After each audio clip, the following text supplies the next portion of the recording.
You feel like time doesn't pass. The hours slip away like sand through your fingers, but at the same time, everything seems frozen, still. The room that was once just a space to rest has now become a reflection of your internal state. A mixture of confusion, apathy, and exhaustion. Each object around you begins to tell a silent story of abandonment. The unmade bed, the forgotten mug, the clothes piled on a chair. Everything seems to be standing still, just like you. It's as if that place, which should bring peace, has turned into an invisible prison. There are no bars, but there are walls built by inertia, by paralyzed routine, by lack of motivation. Your mind starts to believe there's nothing out there worth it. You look at the window, but you don't feel like opening it. You look at your phone, but all you see are fragments of other people's lives, and none of it makes sense to you. It's like you're slowly dissolving inside this silent space. At first, you try to convince yourself that you're just resting, that it's just a phase, that it will pass. But the days drag on, and the line between rest and stagnation disappears.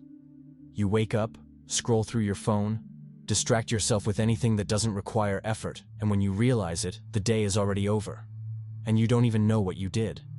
This routine creates a silent void, a kind of emotional anesthesia. The hours pass, but they leave no marks. There's no learning, no sense of accomplishment. You just survive, as if you're waiting for something to happen. But nothing happens. Deep down, there's a part of you that screams for change, even if quietly. That voice is there, even if weakened, asking you to get up, to do something, to break this cycle. But it's hard to hear that voice when your mind is so full of internal noise. You realize the problem isn't just being inside the room, but rather being trapped inside yourself. Your mind becomes a labyrinth of confused thoughts, as if everything you've ever done or failed to do starts haunting you. Small memories come back like ghosts. Old mistakes appear uninvited. And the feeling is that you're always trapped in an endless internal dialogue. It's a critical voice, almost cruel, that repeats, "You didn't do anything right. You're stuck. Everyone moves forward, except you." And from hearing this so much, you start to believe it. Each day, your self-confidence diminishes a little, like a candle slowly going out. There's no energy to try, because you've already convinced yourself you'll fail before you even begin. And while all this happens, your body suffers too. You feel a constant weight, as if every part of your body is too tired to move. Sleeping doesn't bring rest, because even in dreams, your mind is restless. You sleep late, wake up late, and this mess with your schedule just keeps the cycle going. When you wake up, the first thing you do is grab your phone, because it's easier to escape to screens than to face the silence of your own thoughts. Social media becomes an anesthetic, something that makes you forget yourself for a few minutes. But soon after comes the feeling of emptiness. You see people living, achieving things, smiling, and you ask yourself, what's wrong with me? This kind of constant comparison is poisonous. It not only steals your self-esteem, but also paralyzes you even more, because you start to believe you'll never achieve anything like that. There comes a moment when the disconnection from the world becomes so great that you start to feel like you don't belong anywhere anymore. Conversations with other people seem superficial, distant, almost automatic. When someone asks, "How are you?" the answer comes out like a reflex. "I'm fine." But inside, you know you're not. It's like there's an abyss between what you feel and what you show the world. This invisible barrier isolates you even more, because you start to believe that no one would understand what goes on in your head, that explaining would be useless. Over time, you prefer to stay quiet, prefer silence to the effort of trying to connect. The problem is that, the more silence dominates, the harder it is to get out of it. Isolation becomes a toxic comfort zone. You know it's bad for you, but it's still the only place where you feel safe. Life starts to lose its flavor. Those moments that used to bring you joy now seem indifferent. You don't feel like listening to music anymore, watching something new, talking to someone. It's like everything has become gray. And this lack of emotion, this apathy, might be the most dangerous sign. Because it's in this state that you start to lose the sense of existing. Waking up is no longer something you look forward to, but just a repetition of what you're already tired of living. Your mind gets stuck in thoughts like, why try? What am I doing here? And will it ever get better? These questions, when they go unanswered for too long, drain what little hope remains. While you're stuck, locked in this cycle of apathy, the world seems to move too fast. Social media is the cruelest window to this. There, everyone seems to always be happy, living adventures, achieving incredible things. You see people smiling on trips, showing perfect bodies, buying cars, making dreams come true. Everything seems so distant from your reality that it's impossible not to compare yourself. And every time you compare yourself, the feeling of failure increases. Your mind starts to repeat, you're not good enough. You're behind. You'll never achieve anything like this. This constant comparison is like an open wound being touched all the time.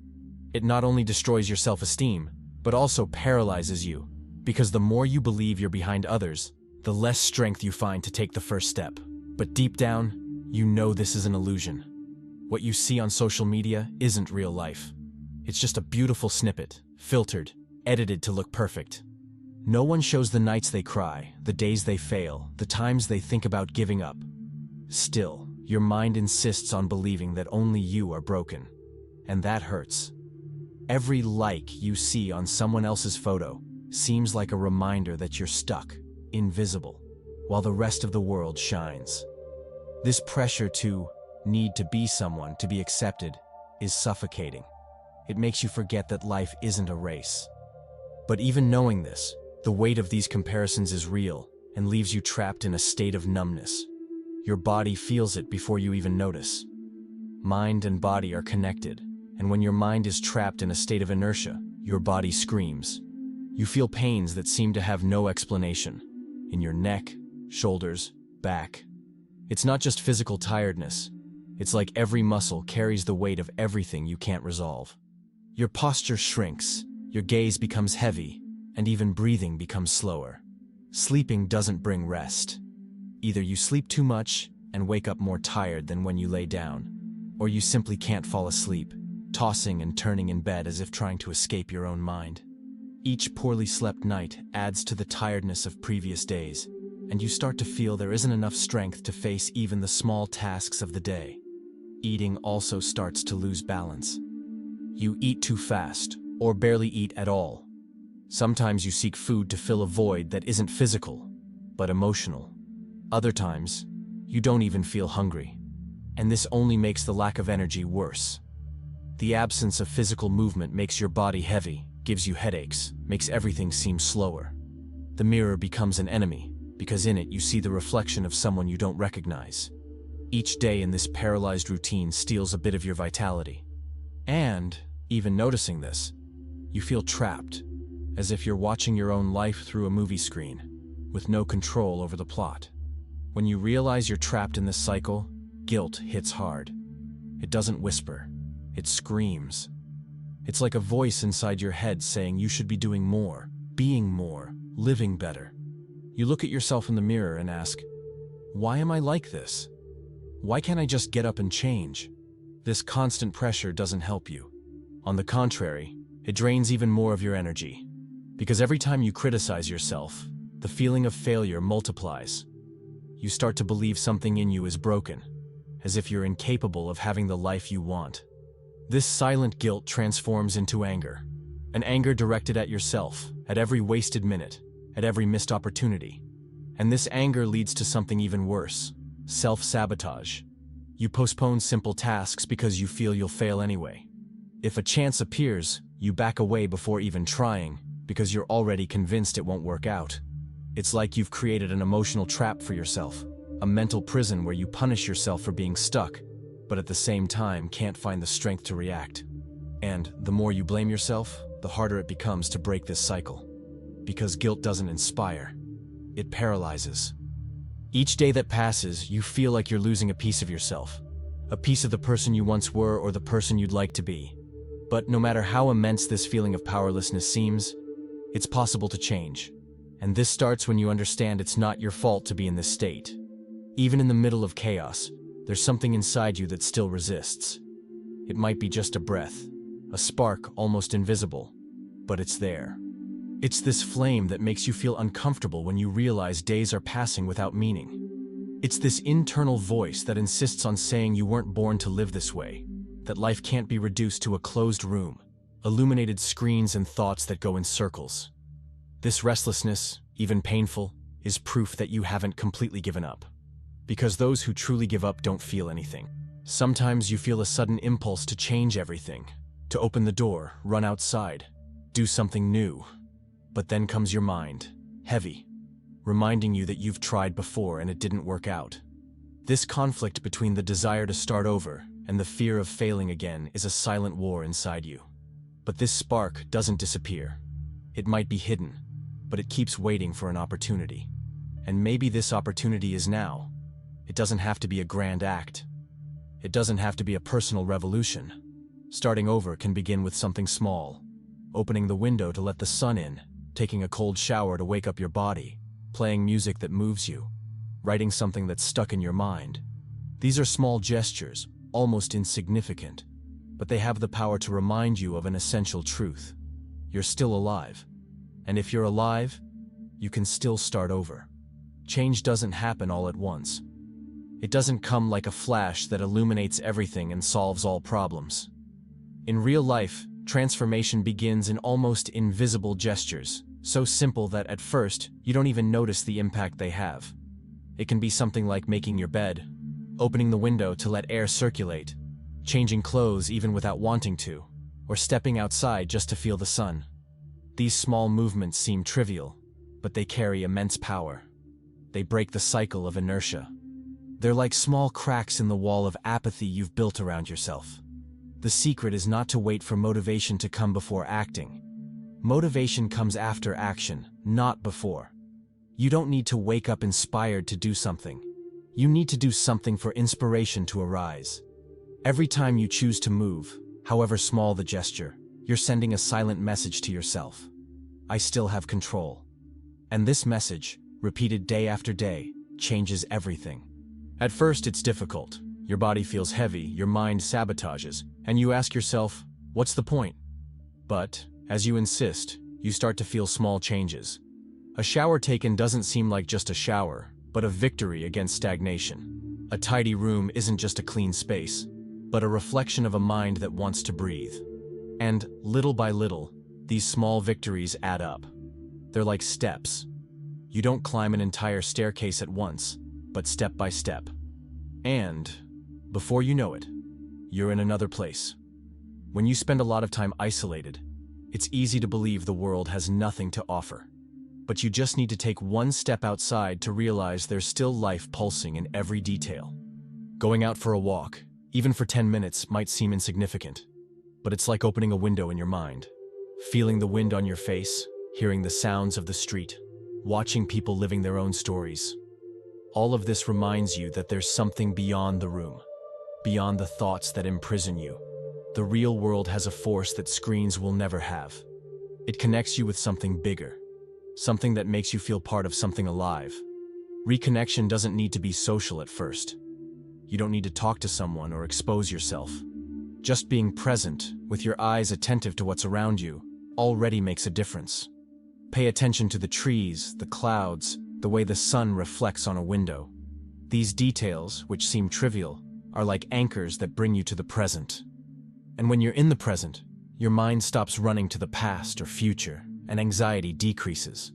Gradually, you feel like talking to someone. It can be a short message, a phone call, or just answering honestly when someone asks how you are. These small interactions don't cure everything at once, but they rebuild a bridge between you and the world. It's like you're remembering you're not alone, that you're still part of something bigger, even if this connection was forgotten for a while. When the mental fog starts to clear, something awakens inside you, a shy curiosity, almost childlike. What once seemed boring now starts to catch your attention unexpectedly. You pick up a notebook and feel like writing some words, even if they don't make sense. You think about drawing, cooking something new, or listening to music just to feel its vibration. These small manifestations of creativity don't need to be perfect or impressive. They're just a way to remember you're alive, that there's something inside you that still wants to create and experiment. Feeling pleasure in small things might seem trivial to those who are well. But for those who spent days trapped in paralysis, it's a huge victory. Having hot coffee and smelling its aroma, watching the sunset with attention, caring for a plant, or simply organizing a space in the house. All of this gains special meaning. These are moments that, for a few instants, make you get out of your head and enter the present. And it's in the present that you find what you had lost. A feeling of peace, of belonging, that life, even imperfect, still has value. These moments, even brief, serve as reminders that you're still capable of feeling. They show that emptiness isn't eternal, that there's still something that touches you, that moves you. And when you realize this, a thread of hope lights up. You understand that no matter how dark the phase was, life's flame was still there, waiting to be fed. The emptiness you feel, often, is the absence of a clear purpose. When you don't have something that gives meaning to your days, everything becomes heavy and directionless. But finding a purpose doesn't necessarily mean discovering a grandiose mission. Most of the time, it's born from something simple, something that gives you a reason to get out of bed. It can be caring for a small project, learning something new, improving your health, or just committing to being a little better than yesterday. What matters isn't the size of the goal, but the movement it generates inside you. Establishing small goals is a way to create anchors in your day. It might seem insignificant, but accomplishing something simple, like making your bed or walking for 10 minutes, already gives you a sense of achievement. It's this feeling that starts rebuilding your self-confidence. And the more you keep small promises to yourself, the more you realize you're capable of bigger things. The secret is not to try to embrace the world all at once, but to create a sequence of steps that, together, form a solid path. Over time, you start to understand that purpose isn't something you find ready-made, but something you build every day, brick by brick. It shapes itself from your actions, from what you do even when no one is watching. And this slow construction is liberating, because it shows you don't need to have all the answers now. You just need to keep moving, even if in short steps, because each step is proof that you're no longer stagnant. Every change awakens resistance. When you start taking your first steps, your mind, accustomed to stagnation, tries to pull you back to the comfort of emptiness. Thoughts arise like, "It's no use, you won't make it, it's too late, you failed before, you'll fail again." These internal voices are like echoes from the past, carrying fears and insecurities you've accumulated throughout life. They seem so real that often you believe them. But you need to understand, these thoughts aren't your truth. They're just reflections of a mind that fears the unknown. The fear of change is natural, because changing requires facing pain, leaving the comfort bubble, accepting that you'll have to fail sometimes before you succeed. However, every time you take a step despite fear, it loses strength. Fear only has power when you feed it with inaction. Facing these voices is like training a muscle. At first it hurts, but over time, you realize you're stronger than you imagined. Breathe.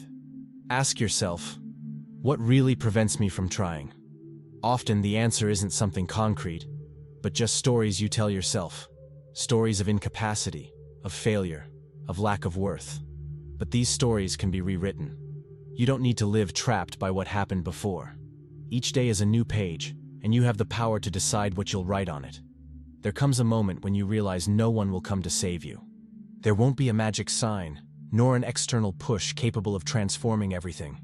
Real change begins the instant you decide to walk through the door, even without strength, even with fear, even with doubts. It's in this silent decision, almost invisible, that true power lives. Because it's not about doing everything right, nor about winning every day, but about choosing not to give up on yourself. You can fall 1,000 times, but what matters is getting up for the 1,001st time. Life doesn't wait. Every day you postpone living is a day that doesn't come back. That's why, don't wait to feel you're ready to act. You'll never feel completely ready. Courage is born when you act, even feeling fear. It's in movement that hope reappears, that energy returns, that you realize there's still something inside you that wants to live. You don't need to have all the answers. You don't need to know exactly where you're going. You just need to take the first step, and then another, and another. Small steps, accumulated, create paths. And these paths, one day, take you to places you can't even imagine today. Remember this: you're still here, and that's already proof of strength. You survived the darkest days, and if you're reading this, it's because, somehow, you still believe there can be light. And there is. Don't wait for life to come to you. The door is already ajar, but you're the one who needs to walk through it. If this content helped in any way, a simple gesture of subscribing or liking allows these words to find other hearts that need to hear them.